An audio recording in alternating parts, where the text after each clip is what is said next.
So we can't play golf. I never played golf in LA. I don't know what that would be like. Where do you play? I haven't played in Nashville or in Florida. Yeah. Florida is really heavy golf. They're going to open up some golf theme restaurants, I believe. Leslie Nielsen is Dick Steele. Yeah. Who is Dick Steele? Okay. Thank you. And good night. Leslie Nielsen, who is Dick Steele? Yes, or you are Dick Steele? You are Dick Steele. You're Dick Steele. Okay, well then, that's it. Thank you, and good night. Who is Dick Who's Steele? this man? WD-40. Dick Steele is a secret agent. WD-40 is a spray. Well, so does Dick. That's, I guess, where they might have nicknamed him Dick Steele. Yeah. Do you backstudy these characters? I mean, do you have to create a life of these guys to make them real, or they're just who they are? Aren't they, you saw the picture, wasn't Dick Steele incredibly, significantly real? He felt that way. It was just an accident. He felt very real to me. Good. But I mean, do you just go what's on the page and go out there and do it, or is, I mean, how do you get ready for these characters like Drebin and Dick But Steele? you get ready for the fun. I mean, when we did Naked Gun, in particular in the beginning, but when you're doing something that you're enjoying, I would get up early to get to work early to start laughing sooner. Mm-hmm. And I really mean that. So because, you know, there's nothing better, nothing that has anything more to offer than fun. So the preparation is you prepare to have a good time. And the way to have a good time is by, you know, playing the character properly and with the seriousness and the gravity that anyone of the significance of Dick Steele requires and should be played as and is deserving to have paid to him. And there's one or two more, I know. They don't come to my mind right now. I'll say them later. Okay. When you were a younger actor, I do crossword puzzles. When you were when you were a young boy of doing this business, Yeah. I mean, you obviously approached work a lot differently than you do. And this is the last 10 years. It's just been like getting paid for having fun. It's like waking up. Yes, exactly. Won the lottery. Yeah, yes, the lottery for my life, because it's like the people say, when did you have? What was your big break? Well, there was a big break, and that was to do Airplane and meet Jerry and David and Jim, because that's where it all began. It was heading very slowly in that direction, but they were the catalyst. But the real big break was somewhere in that time span, even before Airplane. I had decided, I woke up one morning and decided that I had been taking myself too seriously. And I just stopped it and have been continuing to stop it ever since. And along with that kind of thing, when you stop taking yourself seriously, then you stop blaming people for things that have happened to you. And the moment you stop blaming people about anything, if there's any blame, you look to yourself, you go for the laughs. And so my life today is like a vacation. And now you're standing out in public in your underwear. Yes, I certainly am, and proudly. And proudly. Yeah, I must say. I even have the underwear tailored.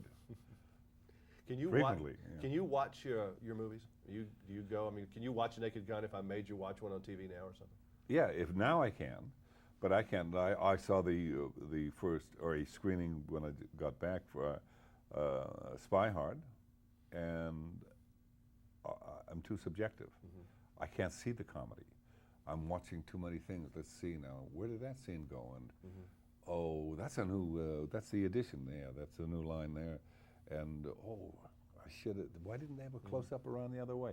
Oh, you're so filled with that. And so when it's all over and you're aware of only one thing. Well, I've seen the whole thing, and I didn't hear myself laughing too much. You know, it must maybe be a it's great turkey. time though to watch it with an audience, to hear them Oh, laugh yeah. and go crazy. That must be like being in theater getting applause. It's marvelous. Those were the two things. And when I first went to watch Airplane, watching it to study why is something funny, but the main thing, you hear the audience laughing. And you're, in many cases, involved in the scenes that they're laughing at. And it's a great feeling, I felt. It is so odd with you, because I see you and I start to laugh. You're not funny looking, but I mean, it's just that I see you and I have such good feelings from things that I've seen. I start laughing. I did it the other day when you came in the room. I thought of Drebin, and I started laughing. But this is what happens with that humor. There seems to be an affection that travels with the humor. I think it's because Drebin is totally non-threatening and pursues his life as though he's the Mike Tyson of the police department. I mean, nobody can oppose him. He's oblivious. And he's to totally anything. consummate obliviousness. That's it. And that is what seems to happen with the But character. what is weird watching Naked Gun, and I just watched another one the other night, and it had to be strange for you, is this whole OJ thing. It must be strange. I mean, that must be really weird. It's sad. It's not, it is strange, it's very unusual. Very unreal. Huh? It's very unreal, isn't but it? yeah, there are no winners, and there. Were you shocked when you found out about I was the Chase Day or wherever you were when you saw that? Could you believe that it was real? Well, the man I had worked with in Naked Gun was charming and witty, and there was nothing ever that would indicate in any way that he could possibly be the person who would do that kind of thing. So, so here he is all of a sudden accused of it and on trial. And it just, I suppose anybody can snap, but I never saw that person. Yeah, that had to be strange for the people who had really worked with him and been around him. It must be very odd. I just, would like him to stand up and tell me. But so far, I've had nothing that, for me as one of his compatriots in Naked Gun, nothing. I've had no answers, and it's very difficult because, well, I mean, OJ is in that position today. There are many, many people who don't agree with his liberty at this stage. That's something. Who knows? Maybe there will never be any answer for anybody, or maybe the answer has always been in front of us. But it would be nice to know something. When you're doing a movie like a Naked Gun or a Spy Hard, how close do you need to work with the director? Do you know where you're going? Is that pretty much the deal? Yeah, you really have to understand, and you have to work closely. And you need to give them directions. Well, you have to give them that, and because there's a mutual thing. Because if I'm working on something in comedy, and a lot of it, for me anyway, will have to do with the eyes, and it could be. You can even do in the movies. You can do a double take for the eyes. You can be talking to somebody. That's all, and that's a take. Yeah. And the camera's got to pick it up. Now that camera, right there, pick that up. But if you're shooting from over here, you're not going to see it. So I have a concept about the comedy, and I'm going in that direction. I got to make sure the director has a knowledge of my concept, so he will decide whether he's going to get that covered. Otherwise, if I know there's no point to my doing it. You like physical comedy? Is that fun? Love it. Those fun days? I'm a clown. Clowns don't talk; they fall. They pratfall. Yeah, and I'm really a clown at heart.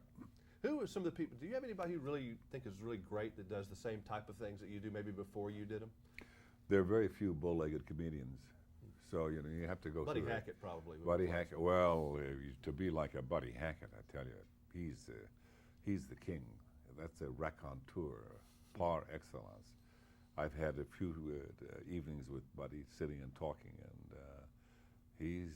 and he's very into knowing what comedy is, and you can't tell a joke around him because he's heard them all. He has. them all. So you start and he goes, yeah, and the cat was on the roof. Yeah, you're telling me what a joke is? It's my business.